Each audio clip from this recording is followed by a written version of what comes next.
Hello, YouTube. It's been a while again. So I figured this video I would continue with my story. And I think I left off that I was in rehab. And while I was in this rehab, it was an hour away from where I lived and where I had been doing stuff previously, and everybody I knew and the environment that I was in, so that all changed. And I was living at other people's houses, and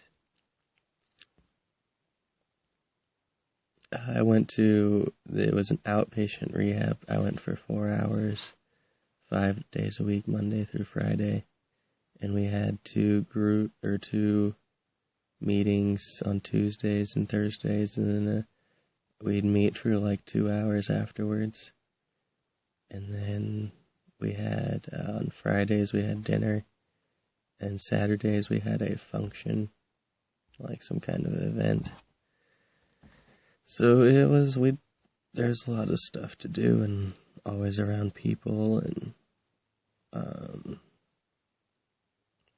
always having to share your thoughts and feelings and get out of yourself, which is really uncomfortable. It was really a really uncomfortable place to be, but I learned a lot. I did learn a lot. I got introduced to, I had listened to Alan Watts and, Eckhart Tolle, and, thought that I had gotten some spiritual, something, I don't know, concepts, ideas, and thought I knew about it, but in rehab it was just really expanded that. I learned about gratitude and love and how you have to, give of yourself and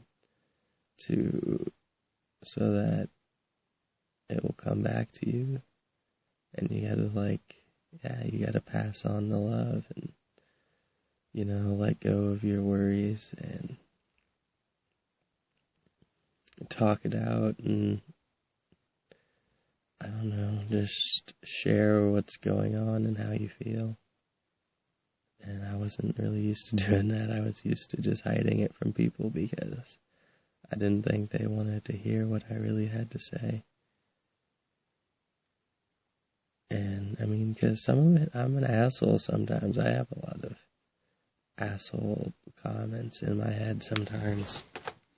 And sometimes I think that I'm better than people, and sometimes I just get really isolated and closed off from people, and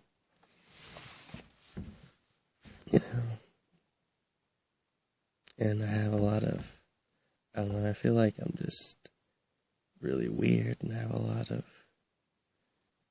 issues sometimes. Not as much now. Back then, though, I really thought I had a lot of issues, and, I did. I was, doing a lot of stuff and messing with my brain and not being a good person, and I don't know, this rehab really did help me recover from a lot of that. I get a fresh start, And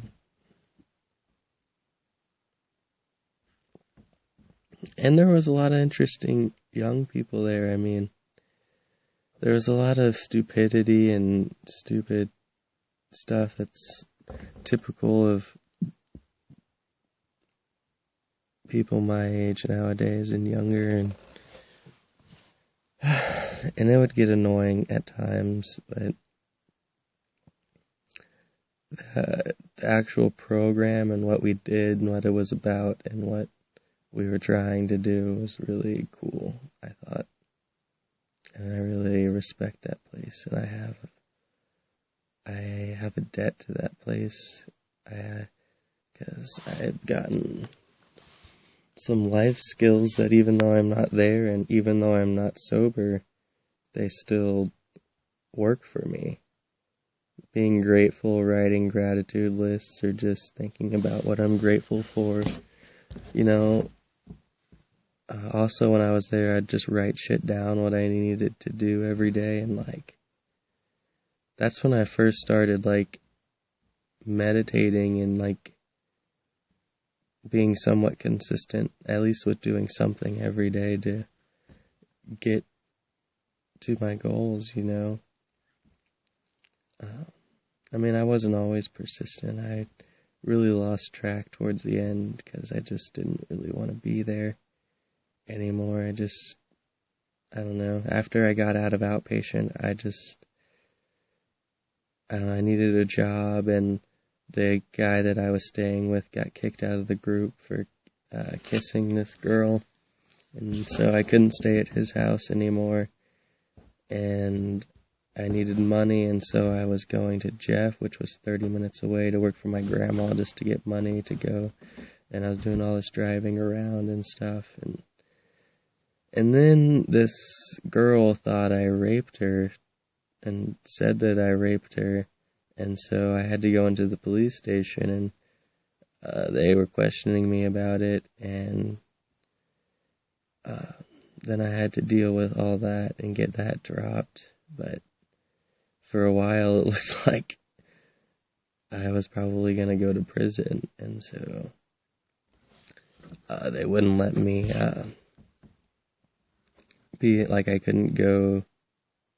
I couldn't hang out with anybody under 16, so I could only be in the rehab that I was in. I could only go to a couple events, like the meetings. And so I just lost real motivation to want to be in it. It was like something I wanted to want to still be in it, but I just really had I don't know, my heart wasn't in it anymore. And so I just fell out of it and just moved back home. And I was working in Colombia, but then I got it switched and I work for my uncles, and I still do now. And after that, I went on quite the journey. I did take a downhill slope. It was slow at first, and then it got really bad. I got out, and then I went and hung out with my old friends again, and, I started to drink and smoke, and I got some DMT, and I was gonna do it, but I just really, I don't know, I wasn't ready for that. It had been a while since I'd done psychedelics, and I was just like, whoa. Getting into DMT already, holy shit, this is crazy.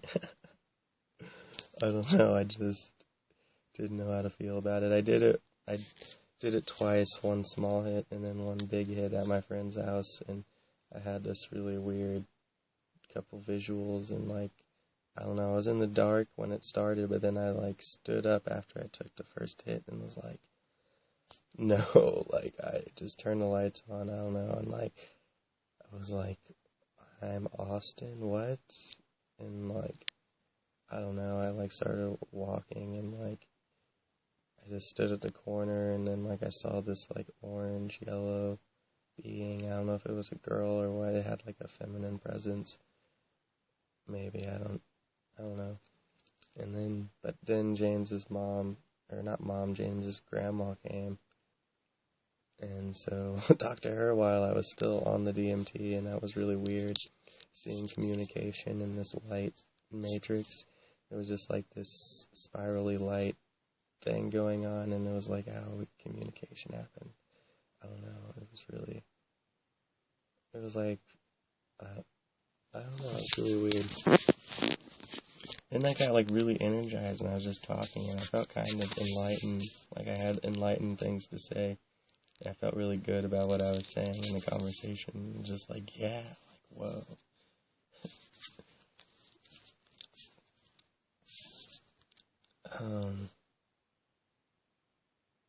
Oh yeah, and I did mushrooms with my friend James and his girlfriend at this lake, and I don't know, it was really weird after being sober and then doing drugs. Like, it just didn't, I don't know, it was kind of scary, and it was just like, it was just really confusing. It didn't make sense, but it wasn't like bad. Like, I was just like, whoa, I don't remember this being like this.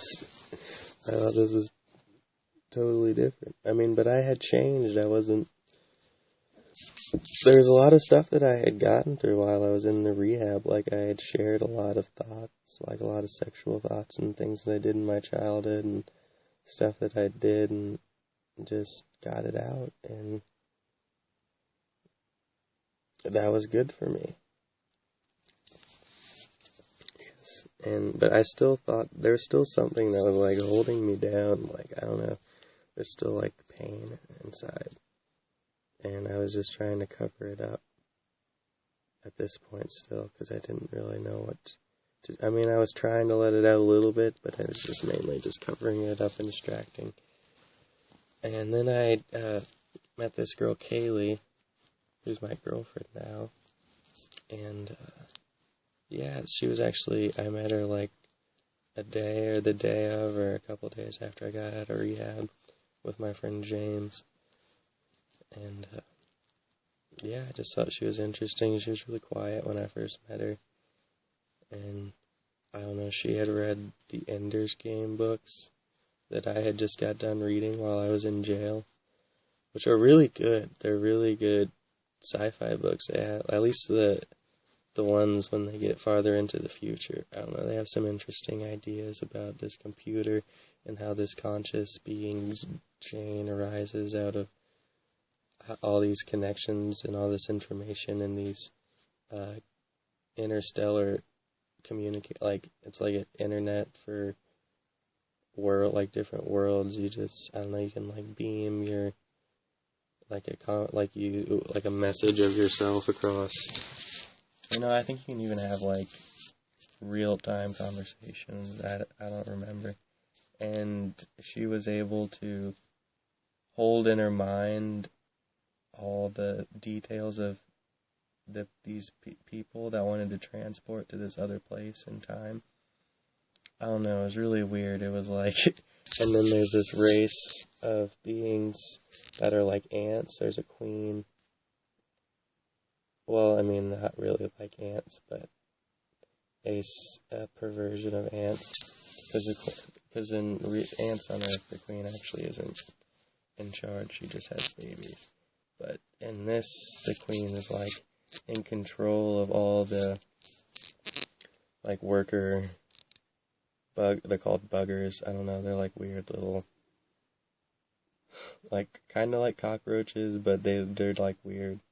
I don't know, you'd have to see a movie to see an image of it. But it holds like, or it controls all the things, but it like lives in the ethereal realm or something, like the realm beyond words. Like, you can't put words on it. I don't know, they had a weird name for it and a weird description, and I really liked it. I don't remember it exactly, but I remember I was like, yeah, I remember this. This is like stuff that I've read about before, but this is a really weird take on it that I like. And how this, yeah, and the queen, like, well, I don't know, but anyway, they had to travel in space and time, and the being Jane that arose out of the computer connections, like I was saying, and they all had to like hold an image of themselves, like everything, all their memories and everything. I don't know, it was really strange. I don't know how they'd actually be able to do it, but I mean, in the book they did. And I mean, if they could do that, then I guess it could be possible to do it. But that would just be like being God. You could just do like anything. Go everywhere, be everything, like, I don't know. But then, like, it was weird, like, a younger versions of the two, because the main characters are Ender and his sister, Valentine, and, like, their younger versions of themselves, like, come into existence after they go through this time thing, and it's good. There's also this race of aliens called the Piggies, and, like, I don't know. I recommend it. And the Ender's Game series books, they're good. But yeah, we were just, I don't know, she just seemed like an interesting person to me, and I started hanging out, and, I mean, I don't know, I was just kind of, well, I just wanted to be her friend at first, because, I don't know, I just got out of rehab, and, like, I remained celibate while I was there, because that was one of the rules, and so I was just like, I mean, I wanted to have sex, because I'm a dude, and I was 19 at the time, and I'm like, yeah, I want to have sex, but at the same time, I don't, because I want to have more of a real relationship here that's not really based on sex. So we were friends at first, and then eventually we had sex after a couple weeks. I think of being friends, or maybe after a week or two of being friends, I don't remember. And then from there, I just kind of battled with that, wanting to be her friend and wanting to have sex with her. And so then eventually we started dating, and then we broke up, and then we dated for a while. And then we broke up again. And then finally I realized that I really just wanted to be best friends with her. And that if sex was a part of that for now, then we'll do that. And then she just moved in with me because she got kicked out of her mom's. And, well, we were doing a lot of Klonopin at this time, and I got kicked out of my mom's as well. And I don't know, it was just kind of a dark time when I was just clinging on to everything. I was clinging to her, and we moved to my dad's, and it was kind of a low period, but I learned a lot in that period. I learned some of the lessons that I had needed to be learning. Like, that I love her, and that I'll do anything for her, and that the sex doesn't really matter, and that she's someone I can talk to about anything, and we've pretty much shared our life story. I mean, we went through a lot of drug use while I was living at my dad's. I was like I don't know, doing lots of Molly, and I was smoking lots of weed and drinking, and we did Klonopin, but eventually we stopped, I think, in January of this year. It was like the last time we did Klonopin. I was working at Sonic because I quit from my uncle's, and and then the springtime came around, and we had gotten some acid, and I tripped acid 4 times in a week, and I just delved into my past, and I don't know, cleared that up, got to the bottom of it, that I had just been running away from my parents' divorce because I didn't want to be one of those kids that, had issues because of the divorce, so I just, I was hurting because of it, but I wasn't, trying to admit that because I didn't want to be someone that had issues.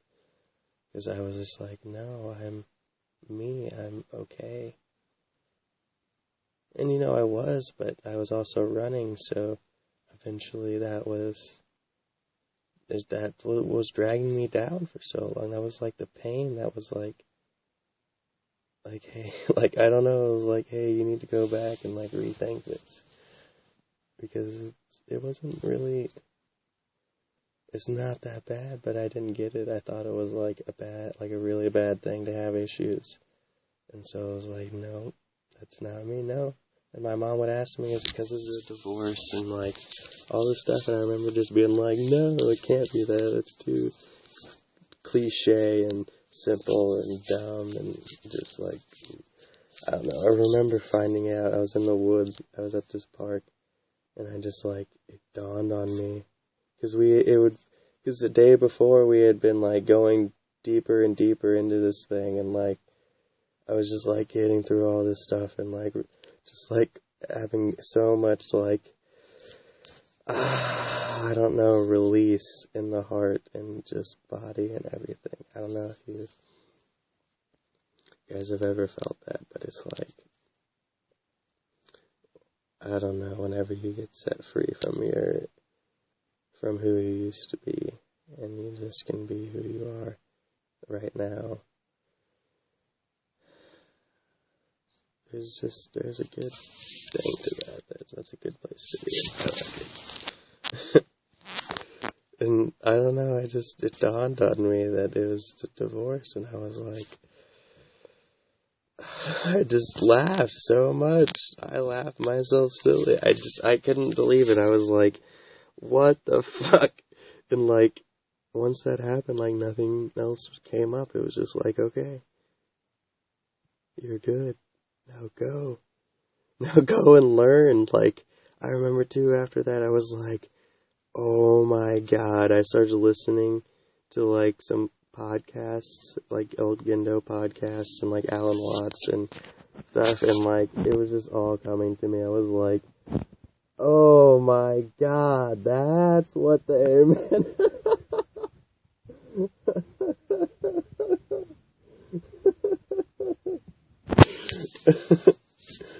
I don't know, it's really good when you, instead of, like, pretending to, like, know it and, like, just kind of mimicking the words and the ideas and the emotions, but when you, like, actually put it together and it's like, oh, that's what it was the whole time. I don't know, it makes you feel like a real idiot for, like, getting in the way and blocking yourself from the answer because it was right there the whole time.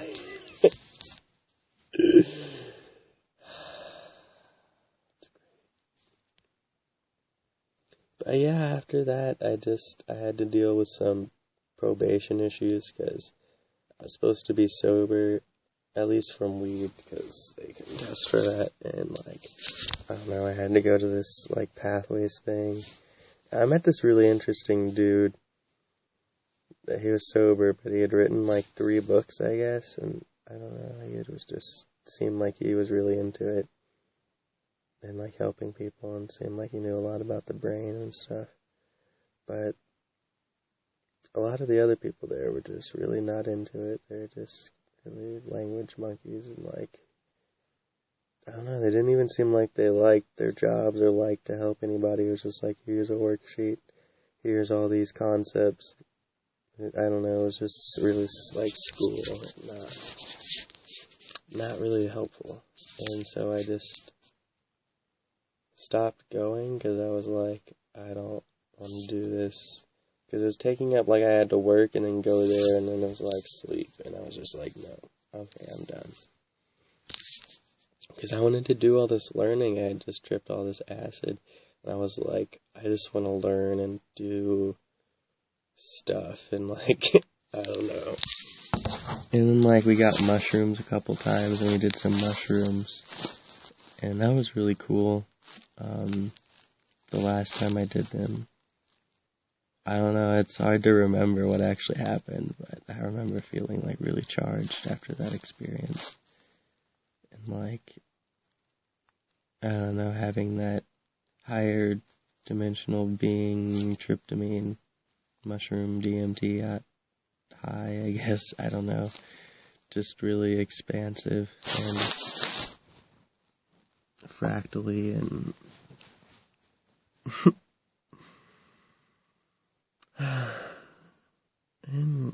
and since then, I don't know, I've been just, oh yeah, well yeah, I quit that, and then I went to my probation, and I was supposed to go to this other 30-day rehab, And then I went to my probation and they're like, oh, you're off probation now. And I don't know, it was like a miracle from God. I was like so scared. Like I was gonna like get either sent to jail or like go to rehab, and like they're just like, no, you're done. You're free. And I was like, oh my God, like so much pressure has been relieved for me in the past 6 or 7 months. Like it's amazed that I just get depressed sometimes now. Or like, it's not really depressed, I just get like in a funk where I don't want to do much, or I just want to smoke weed a lot, or I don't know, just not do as much as I could. Which is really silly, but oh well.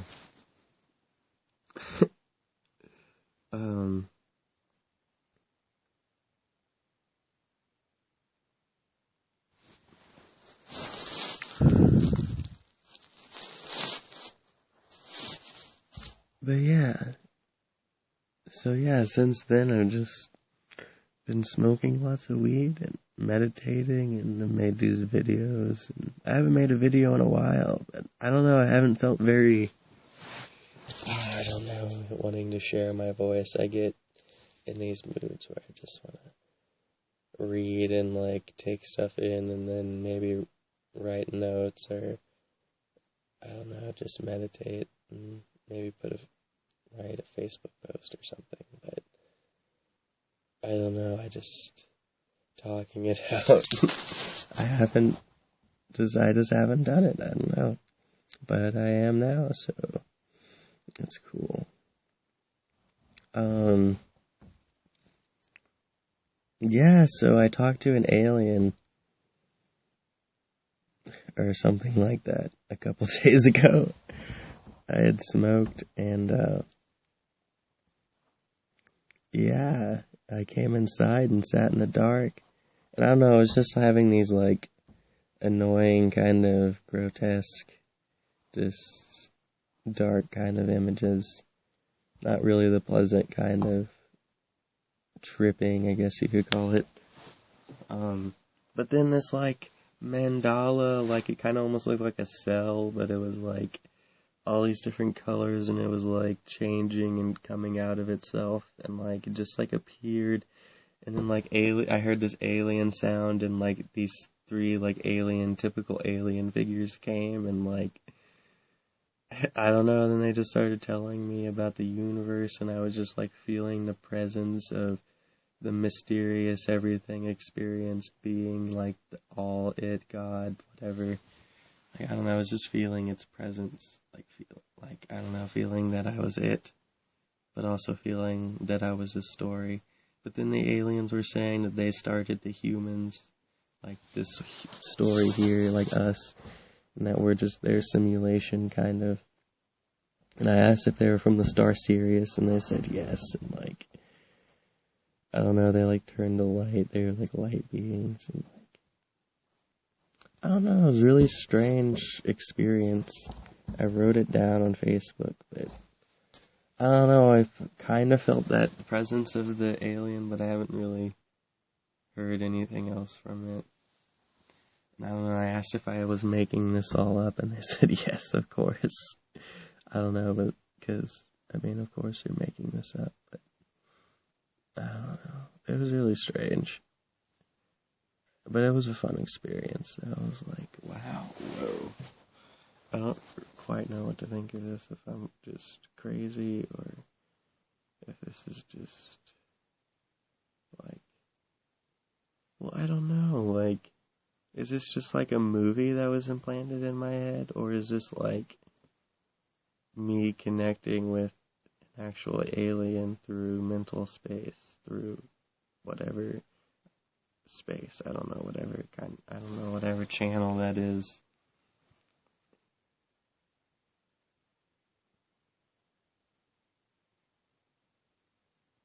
Well, it could be anything, you know. I'm not gonna I shouldn't put a label on it, you know. Just let it be what it is. Well, it's in the past, and the past is gone. You can't grab onto the past, so here's and now, and That's where it's at. I'm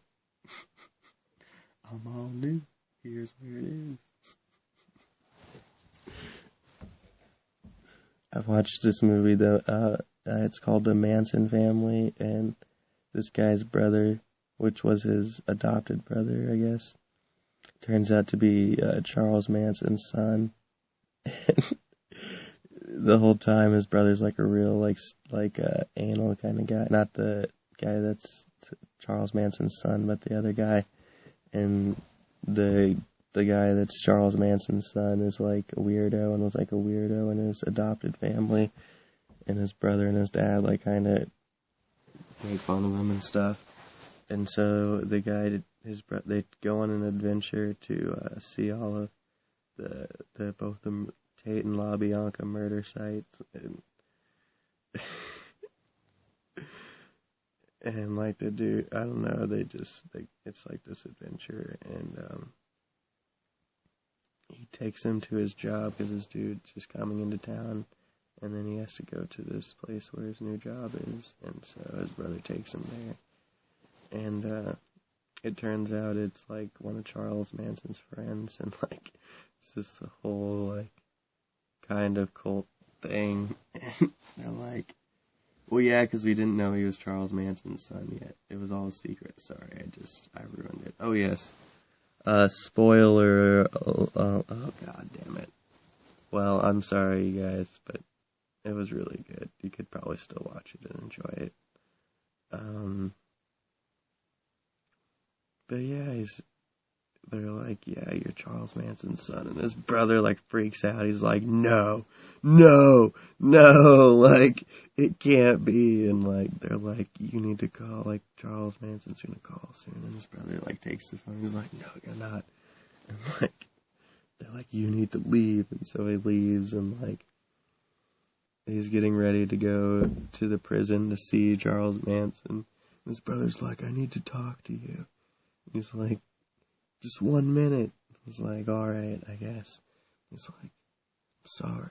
Being dad treated you like shit all these years. You're right. It's like, I'm sorry.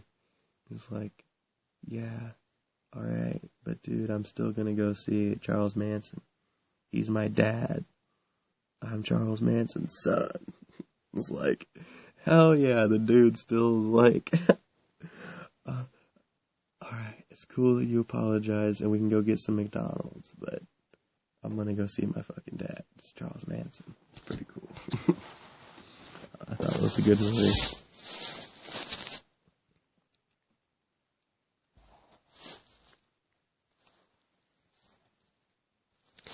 Well, I think I'm about talked out for this video, so until next time, have fun, and